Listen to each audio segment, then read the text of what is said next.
connaît tous les magnifiques albums de l'école des loisirs, que ce soit pour les plus petits, que ce soit Cornobidouille, que ce soit Claude Ponty, que ce soit Stéphanie Blake. Ce que l'on sait moins, c'est que l'école des loisirs, depuis peu, a une collection de jeux. Aujourd'hui, c'est qui le plus fort, illustré par Mario Ramos.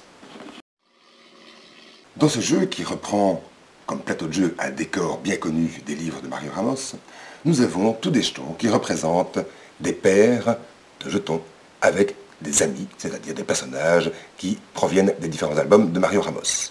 Ces jetons vont par paire et vont être mélangés ici sur le plateau de jeu. Mais attention, on ne le voit pas, mais le loup est là. Il y a 5 cartes ici qui représentent les différentes étapes de la préparation du loup pour venir nous manger. Si jamais on doit retourner la carte, attention, je vais venir vous manger tout cru, et qu'il y a encore des personnes dans le bois, nous avons perdu la partie. Mais au départ, toutes ces cartes sont face cachée, le loup dort, et ça va être à nous de jouer. Chaque joueur, son tour de jeu, va devoir taper sur la petite aiguille. Si je tombe sur le 1 jeton, 2 jetons ou 3 jetons, je peux retourner autant de jetons que ce que la flèche a indiqué. Si jamais j'ai des paires, je peux les retirer. Si je n'ai pas de paire, je dois les remettre face cachée. Si je tombe sur le loup, aïe aïe aïe aïe aïe, on doit retourner la première carte loup.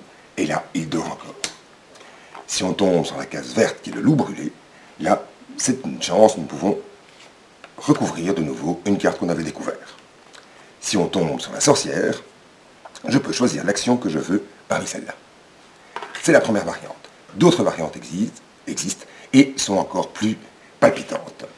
On peut rajouter ce jeton-là. Ce jeton-là est unique. Si jamais quelqu'un le retourne, on doit retourner la première carte du loup et retirer le jeton. Si quelqu'un retourne la paire ballon, le petit chaperon rouge pleure tellement fort parce qu'il a perdu son petit ballon qu'on peut de nouveau aussi retourner une carte loup qui était déjà face visible. Quand quelqu'un retrouve la paire avec la couronne, il peut recommencer à jouer. Quand quelqu'un retourne la paire avec la planisphère, on peut regarder pendant quelques secondes tous les jetons et puis on les cache de nouveau. Si quelqu'un retourne la paire banane, il peut juste chatouiller son voisin de gauche. Allez-y les enfants, retrouvez vite tous les petits personnages et sortez-les du bois avant que le loup ne vienne nous croquer. Bon amusement. Dans cette collection, d'autres jeux existent.